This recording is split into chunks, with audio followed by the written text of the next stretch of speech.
government shutdown in history.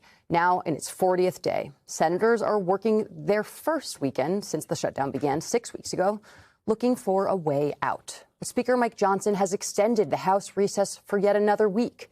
The House last met on September 19th. In the meantime, panic continues for travelers as thousands of flights are canceled or delayed, a problem that is set to get worse if the shutdown drags on, and millions of low-income families are now facing new delays in SNAP food benefits after a Supreme Court order allowed the Trump administration to continue withholding some funding. Joining us now to give us the pulse of what is going on Capitol Hill is Representative Eric Swalwell of California. Thanks for joining us this morning. Are you hopeful that the Senate is going to get anything done today? No.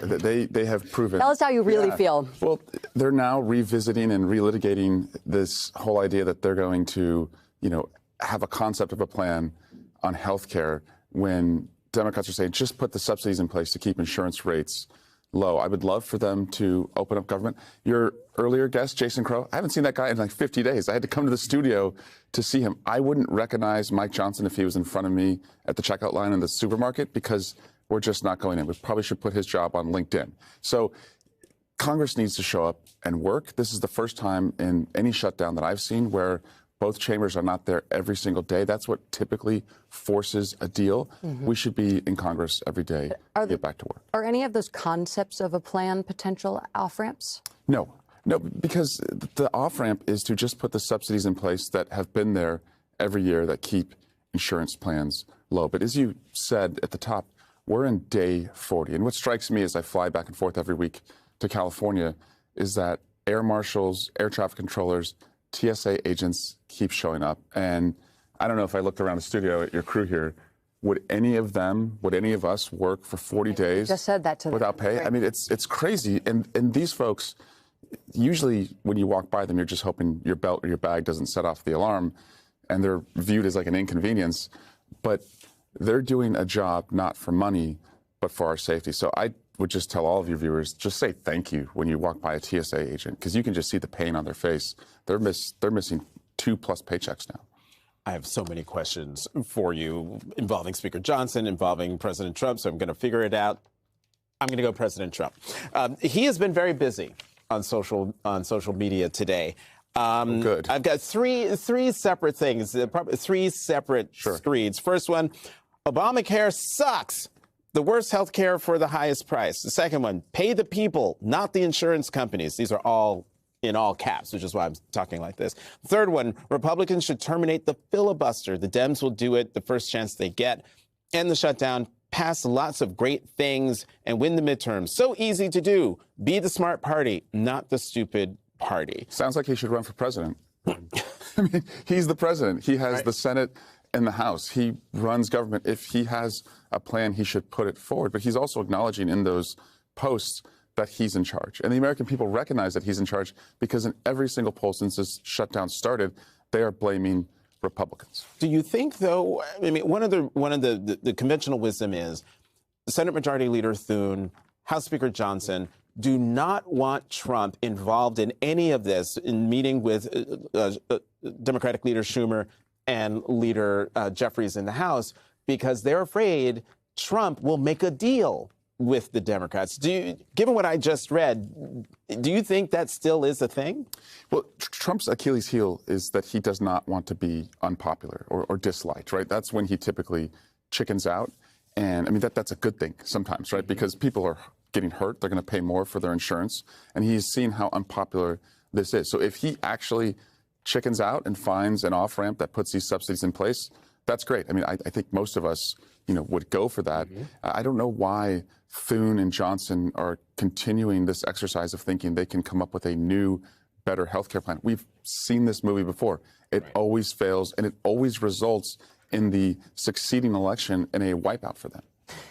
And it seems like Trump, Thune, and Johnson's calculus is backfiring at the moment, right? They had banked on Democrats folding under pressure and public sentiment, and that is not what we are seeing. And in my conversations with several Democrats this week, the party is feeling just even more emboldened to continue holding out and forcing Republicans' hand to negotiate the extension of the Obamacare subsidies in some way, whether it's 1 year, 2 years. There's a bunch of different working groups going on right now. But can you give us a vibe check? Where do you stand? Where do most of your colleagues stand? And do you think that Democrats are getting to a point where potentially this is becoming harmful for the party, or is this all on Republicans? No, we want to work. So first and foremost, like, our default is, like, we show up every week and they don't, and we want to work. We would love to find a deal so that we can pay federal workers, feed the hungry immediately and bring down insurance costs. But we are not going to just roll over and continue the madness of this government and fund the madness of this government if it means jacking up the health insurance prices for Americans as we are in open enrollment right now, where most people receive their health care. And it also feels a little bit, which is frustrating, but we'll do it, that we're giving them the answers to the test. It's like we're solving their problem. Right. They run their political problem heading into next year. And we're solving their political problem. And these are, frankly, many of their voters. We're doing it because we think everyone should have affordable, accessible health care, but we're solving their problem. If the Senate passes a continuing resolution and the government reopens, will Speaker Johnson actually reconvene the House? Because that would force him to swear in Congresswoman-elect Adelita Grijalva. And back to conventional wisdom, without her in the House, that's one less signature that can go on that Epstein petition. And people are starving because of this, right? People are starving because he does not want to convene the House and have that 218th signature. People woke up this morning, many did not have breakfast, and they see that a government is still shut down and one party is concerned with protecting the president from the Epstein files and the other party is concerned with feeding people. So they've chosen the files, we've chosen the food, and we're ready to work. But you have to believe that that is one of the motivating factors. And I'll tell you, Republicans have texted me or told me at the Dunkin' Donuts line that they are happy with Johnson protecting them from taking this vote. But when this vote happens, they're voting to release the files. That's what their constituents want. And they can't protect the president anymore when they have to take a public, transparent vote. What about a potential vote on extending Obamacare subsidies, right? Because Johnson has said that he is not going to do what Thune has promised Democrats, which is put something on the floor, ensure that there's at least a vote if Democrats vote to reopen the government. Johnson says he won't do that. He also says not only won't he do it, he doesn't have the votes. Is he right about that? What are you hearing from your Republican friends? He has the votes. And first, Mike Fabrizio, if you really want to go in the weeds here, is a Trump pollster. He has circulated a memo to House Republicans that has told them, you're going to get creamed if you don't put these subsidies back in place. So they talked about that poll before that actually came out during Trump's campaign. Right. Yeah, so they know that this is a problem for them. We also know that Mike Johnson has it in him to put up a vote where a majority of his caucus votes against it, but it's the right thing. We saw him do this in the last Congress to keep government open. We saw him do this with Ukraine funding. So what's changed? Donald Trump is president. And so you feel like maybe he just doesn't have the decision-making ability to do this without Trump signing off. But we know he's able to do it. And I know that the votes are there because they've seen the warning signs that this is a real problem for them in the midterms. And just a minor correction, Tony Fabrizio. I said Tony Fabrizio. You said Mike, but that's okay. Brother Mike, right? This is a MSNBC headline from Friday. Supreme Court allows Trump administration to temporarily block SNAP benefits. I'm just wondering, what do you want Americans to understand about the Trump administration fighting to keep food aid away from them, especially when there is money, billions of dollars just sitting there that could be used to end this situation? That's a hell of a hill to die on, right? That I'm going to let people starve. And it's easy for people who have food to debate whether people who don't have food should have it. But the reality is people are hungry now. We're in day 40 of this where people are not being fed. And as I said, we've chosen the food.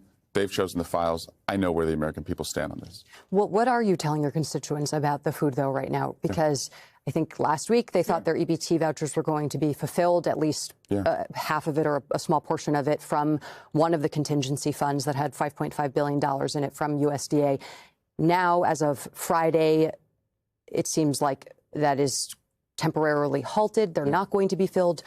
what's actually happening here and what do constituents need to know, and where should they be going in the meantime in order to stay fed? They should know that I'm fighting for them in the courts and supporting efforts in the courts.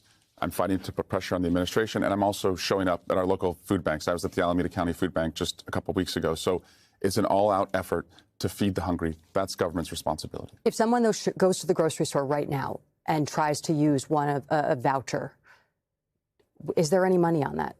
Right now, Donald Trump doesn't want there to be, and that's the problem. California Congressman Eric Swalwell, thank you very much. My pleasure. The empire of debt. For all his boasts of business genius, Donald Trump has turned the American economy into a casino, and the House is losing. The second Trump term began with a sugar rush of tax cuts and patriotic slogans, but behind the show, debt piled higher than hope. The America First doctrine became America Foreclosed. Markets once feared instability, now they expect it. Every tariff, every tantrum, every late-night post shakes investor confidence. Wall Street doesn't trade on fundamentals anymore. It trades on Trump's moods. And those moods are expensive. The deficit, already monstrous, ballooned further after his new round of stimulus for the loyal. Corporate bailouts multiplied while public investment withered. The infrastructure he promised? Still a PowerPoint fantasy. The factories he vowed to reopen? Mostly headlines and handshakes. Economists describe it as stagflation. The public calls it survival. Prices rise, wages stall, and household debt explodes. Trump blames global sabotage and fake economists, but the truth is simple. He's run the economy like his companies, with borrowed money, borrowed time, and borrowed credibility. The collapse isn't sudden. It's slow, invisible, like rot in the foundation. Abroad, investors flee. Allies diversify away from the dollar. BRICS nations move toward an alternative reserve system, weakening America's once unquestioned financial throne. But Trump doesn't see danger. He sees defiance. His response to a crisis is the same as always: threats, tariffs, and televised boasts of strength. It's theater, masking bankruptcy. The tragedy is not just financial, but philosophical. The American dream was built on faith in the future. Now it's pawned to fund the present. Under Trump, prosperity became propaganda, and the dollar a stage prop in a dying act. The empire of debt can't last forever. The question isn't if it fails, but when the audience stops clapping.